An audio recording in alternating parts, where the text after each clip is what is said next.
Salut à vous, âmes damnées, ici Sacha Maille et bienvenue sur la chaîne. Wow, ça me fait bizarre de changer d'intro. Est-ce que ça vous plaît? D'ailleurs, est-ce que vous aimeriez voir Octavia comme avatar pour présenter les vidéos has-been? Dites-le moi en commentaire. On a atteint les 70 000 sur la chaîne, merci beaucoup, vous êtes de plus en plus nombreux à soutenir la chaîne et suivre mes délirantes théories. Pensez-vous qu'un jour on atteindra les 100 000? Ce serait fou! En tout cas, merci à vous tous, et n'oubliez pas, si mon travail vous intéresse, pour ceux qui ne l'ont pas encore fait, vous pouvez vous abonner. Aujourd'hui, nouvelle théorie has-been hotel, beaucoup plus courte que la première, mais de mon point de vue, pas moins intéressante pour autant. Oui bon, j'avoue, je m'envoie des fleurs là. S'il y a maintenant 2 semaines je parlais d'Angel Dust, aujourd'hui c'est au tour du personnage principal de la série d'être mise en lumière, j'ai nommé notre princesse des enfers, Charlie Magne. Charlotte Magne, aka Charlie, est la princesse des enfers. Elle y est même née. Ses parents sont Lilith Magne et Lucifer Magne, les souverains des enfers. On a très peu d'informations canon sur ses parents.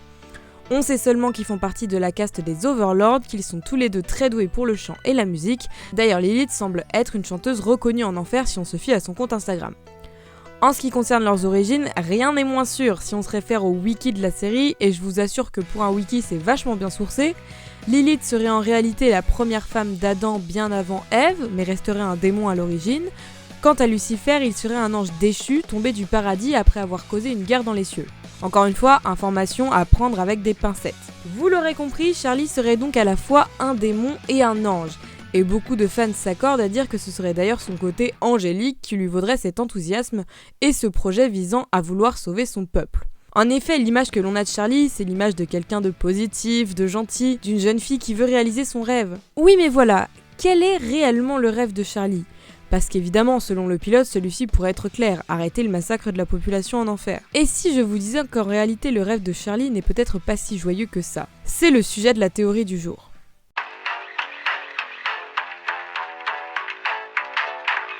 J'en ai très peu parlé dans mes précédentes vidéos, pour ne pas dire pas du tout, mais has-been hotel est une série musicale, tout comme Helluva Boss.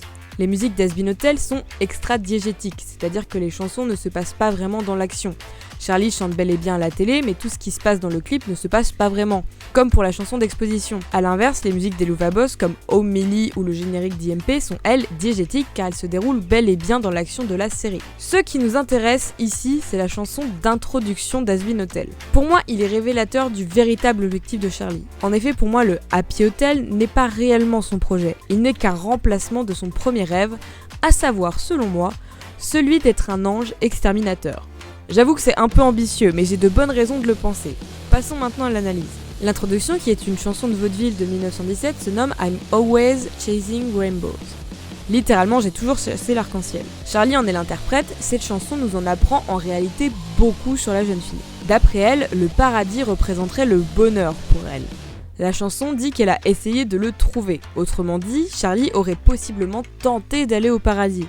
Et d'un côté, elle pourrait sans doute y prétendre si effectivement elle est à moitié ange. Cependant, on ne lui a pas permis, et on voit que c'est surtout sa famille qui a l'air en cause, et même son rôle de princesse qui l'en empêche. L'image, lorsqu'elle dit que ses rêves ont toujours été reniés, suggère également que le paradis a une forme d'autorité sur l'enfer. En effet, les anges encerclent l'enfer. Comme si son propre rêve l'enfermait en enfer, montrant bien à quel point il est inatteignable. Cela pourrait aussi appuyer sa propre dualité entre le fait qu'elle ait des origines démones et angéliques. On la voit ensuite dans l'ombre de son père, se demandant pourquoi elle doit toujours être une ratée, bien que failure en anglais a un sens plus fort à mon goût. Ce fait énoncé, cela prouve que Charlie a toujours déçu son père, et ce donc bien avant qu'elle ouvre l'hôtel apparemment. Ensuite, elle se demande si elle doit blâmer le monde pour ça, ou bien si c'est elle qui est à blâmer. Là aussi, la tournure anglaise peut être intéressante. I wonder if it could be me. Littéralement, je me demande si cela pourrait être moi. Cette phrase intervient juste au moment où les anges exterminateurs apparaissent.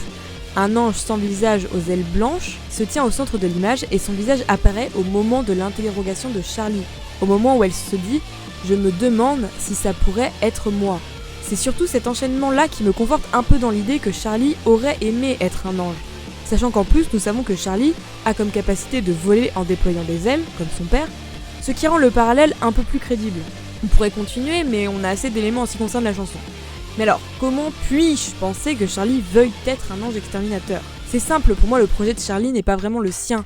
Si comme nous le sous-entend la chanson, Charlie voulait faire partie des anges et que ses parents ont renié ses rêves, le coup du Happy Hotel pourrait tout à fait être une idée soufflée par ses parents. En effet, si leur fille leur a avoué vouloir faire partie de ceux qui exterminent leur peuple, et qui les mettent en danger chaque année, Il serait normal de la part du roi et de la reine des enfers de vouloir l'en empêcher.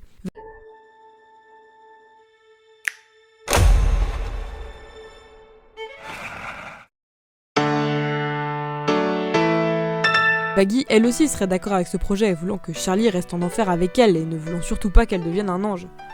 Au lieu de devenir une exterminatrice, son entourage aurait réussi à la persuader de sauver les âmes damnées de l'enfer, tout en sachant que c'est impossible, à lui faire croire que cela était son idée, son projet, son nouveau rêve. Dans ce but, ses parents lui auraient offert un hôtel pour pouvoir la garder sous contrôle. Elle rend également des comptes à sa mère, cependant, pourquoi le faire si ses parents la considèrent effectivement comme une ratée ? Autre petit détail, Charlie pleure dans l'introduction. Vous allez me dire, bah oui, elle pleure son peuple. Est-ce réellement le cas ? Elle pleure son rêve envolé, elle pleure alors que tous les autres démons célèbrent la fin de la purge. Elle pleure car une fois de plus, elle n'aura sûrement pas pu atteindre son rêve de rejoindre les anges. Bien sûr, il y a des tas de failles dans cette théorie, mais n'oubliez pas qu'avec Has Been Hotel, c'est difficile de composer car les infos sont rares et peu certaines dans quelques cas. La vidéo est à présent terminée, j'espère qu'elle vous aura plu. Décidément, j'adore de plus en plus vous parler d'Has Been Hotel, ça me donne une patate monstre. J'espère que vous appréciez autant que moi.